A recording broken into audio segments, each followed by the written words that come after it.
ce chapitre, nous allons parler de fractions. Et dans cette vidéo, plus spécifiquement, nous allons revoir, puisque vous connaissez déjà, comment utiliser des fractions pour un partage.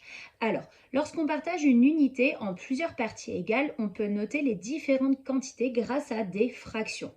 Regardons sur un exemple. Je dessine ici une figure qui a un parallélogramme, mais peu importe, c'est pas là l'important. C'est ce que j'appelle une unité. Qu'est-ce que ça veut dire exactement? Une, ça veut dire qu'il y en a une seule. Et unité, c'est quelque chose qui est en entier et que je peux utiliser comme référence pour mesurer. Donc là, ma surface, je peux par exemple la mesurer avec cette figure-là. C'est donc une unité. Et puisque j'en ai décidé que une, c'est bien une unité. C'est, pour simplifier, un truc entier. Mon unité, je décide de la couper en 4. Alors, j'ai bien coupé en 4 parties égales. Mais 4 parties ont la même taille.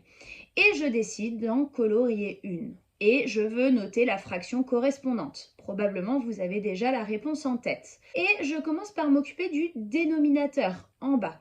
Le dénominateur, c'est assez facile. Il me dit en combien de morceaux identiques j'ai découpé mon unité. Donc, c'est le nombre total de morceaux identiques dans une unité. Ici, j'ai coupé en 4, donc le dénominateur, c'est bien 4. Et puis, pour le numérateur en haut, je vais indiquer combien de morceaux j'ai colorié. Ici, c'en est 1, donc le numérateur, c'est bien 1.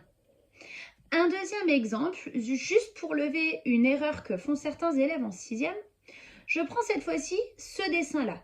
Et encore une fois, je veux écrire sous la forme d'une seule fraction la quantité que je viens de dessiner ici. Alors, j'ai toujours encore à gauche une seule unité et bien sûr à droite, j'ai une unité. Ça ne change pas. J'ai donc dessiné ici 2 unités. Je prépare le fait que je veuille une fraction et je vais réappliquer exactement ce que je viens de dire il y a quelques secondes. Le dénominateur, c'est le nombre de morceaux qu'il y a au total dans une unité. Chaque unité ici, mes 2 figures, elles sont toutes les deux coupées en 4 morceaux. Donc mon dénominateur, ça reste 4. Attention, ce n'est pas le nombre de morceaux en tout. C'est le nombre de morceaux en tout dans une unité. Et bien évidemment, il faut que toutes mes unités soient coupées de la même manière, sinon ça va être problématique. Et encore une fois, au numérateur, c'est le nombre de morceaux coloriés au total. J'en ai 3 sur la première figure, 2 sur la deuxième. Donc en tout, j'ai bien 5 morceaux de coloriés. Voilà pour comment fonctionne une fraction pour décrire un partage. Équitable, bien sûr.